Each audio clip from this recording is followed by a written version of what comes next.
Xanadu Mines recently released its 2024 annual report, and we have also seen a marked update regarding the previously granted 25% put option, which has now been extended until further notice. Today, we are pleased to welcome Colin Moorhead, Executive Chairman and Managing Director of Xanadu Mines, to provide us with the latest updates on the company. Good morning, Colin. It's great to see you again. Good morning, Hannah. Thanks for having me.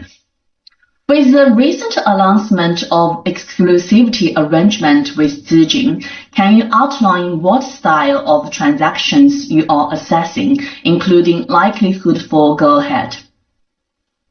Sure. Well, after 18 months of Xanadu operatorship, we completed our PFS last year, and that created two occurrences. Firstly, Tsagaan took over as operator of the joint venture, and secondly, it started a 6-month put option period where Xanadu had the option to sell either all or half of its interests in Kharmagtai to Tsagaan. That put option period was due to expire on April 14th, and we scheduled an extraordinary general meeting on this Friday, April 11th, for the shareholders to vote on that option. In parallel with that, we've been having ongoing discussions with Tsagaan about potential ways to fund the project forward, and that's a whole range of potential transactions from change of control all the way through to some sort of financing. So Tsagaan agreed to extend the put option period, and we agreed to enter into an exclusivity period with them. So we're actively talking to them now about the options and a way forward, and I'm sure there'll be an outcome soon. Does this arrangement still allow for alternative superior options with a third party to deliver maximum value for shareholders? Well, sure. Whilst we're in exclusivity, we will only be talking to Tsagaan, but if the market puts a superior offer in front of us, we would have a fiduciary duty to consider that, and obviously and take that very seriously. So exclusivity doesn't prohibit an independent body or entity coming in with a superior bid, but we will only be talking to Tsagaan during the exclusivity period. What progress was made on alternative, their pros and cons, and why did you decide to go exclusive? Well, the options available to us were to effectively sell 50% of the company of Kharmagtai to Tsagaan for $50 million US. Now that's less than our current market cap, so not really an option. The option to sell 25% or half of our half to Tsagaan was valued in the independent experts report as the least worst option, if you like, to take the project forward. It would have given $25 million US to the company and allowed us to be loan carried through to production. So that's a way of getting the mine built without any further dilution to shareholders. But it also is a future cash flow, not cash right now, which is a consideration. The alternative to that is to find some sort of financing to stay at 50% and carry ourselves through some sort of debt or equity. And we've had Bacchus Capital out of London working on that aspect, and we certainly have that option. But we consider, in the absence of a superior deal, the put option to be better than the financing ourselves at this time. The other angle, of course, is some sort of transaction with Tsagaan or a third party at the corporate level. So that whole range of possibilities is on the table, and we will consider them as we go. Thank you for sharing. So Tsagaan Mining, Xanadu's shareholder and Kharmagtai JV partner, saw its 2024 profits surge 52% on higher copper and gold price. What do you think they would ideally like to see happen at your jointly controlled project? Well, I can't really speak for Tsagaan, but yeah, they've had a wonderful record over recent years of growth.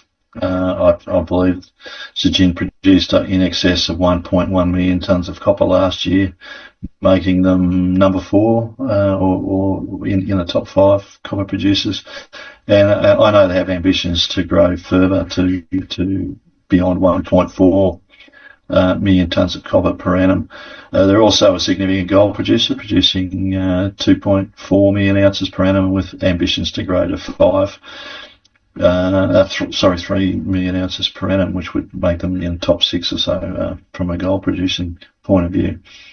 When you look at Tsagaan's strategy and when you look at their operations, particularly in Inner Mongolia and Tibet and in Serbia, they have a track record and an obvious ability to build and operate low-grade open pit mines. I think it's what they do particularly well. So I think the strategic fit of Kharmagtai for Tsagaan is very good. It's the type of operation that they are good at. It's also would contribute to their growth ambitions in terms of copper and gold. So I think they would like to have a majority control of this asset. But then again, they're also happy with our joint venture now, so it's really up to them. If a corporate takeover by a third party or Tsagaan is the outcome for Xanadu, what are the drivers and likelihood for a potential spin out of non-core assets? I suppose the simplest sort of corporate change of control would be the whole company. So the Red Mountain and South Gobi would go with Kharmagtai. A spin out could be on the table should the acquiring company not be particularly interested in those assets, and should some of the deal structure involve contingent or future payments. Therefore, we would need an entity to continue to advance those other projects and also to receive future payments. So it depends on the deal structure, I suppose, being the main driver of a potential spin out. Let's go back to the project itself. So how's the budget planning going for the Kharmagtai feasibility study? Sure, well, that's a good question. So the pre-feasibility is done, and as we've spoken before, that defines what we should do. So that defines a 30-year open pit mine life and a fairly vanilla copper concentrator producing a high-quality gold-rich copper concentrate. The things that need to happen before the final investment decision include completion of a bankable feasibility study to support any financing required. And that's really a de-risking exercise. It's effectively a technical exercise to tighten up the physical and financial parameters around the project. We need to secure water and power for the project. In particular, water. There's plenty of water in the South Gobi, but it's all groundwater, and we have eyes on sufficient water for stage 1, and a roadmap for the water required for stage 2 of the project. And there's also power coming up from Inner Mongolia into the South Gobi, and also the Mongolian government have ambitions to build a power station in the South Gobi and a renewable project in the South Gobi. They also have one of their 14 announced mega projects is to bring a pipeline down from the north to bring abundant water to the South Gobi, which would unlock the mining industry in general. So with our And the final piece in the puzzle is securing an investment agreement with the Mongolian government, which would set your fiscal parameters, your equity, if any, taxes, royalties, and those sorts of parameters. So once you have all of those things in place, there's an investment decision to make, and that is to build a mine.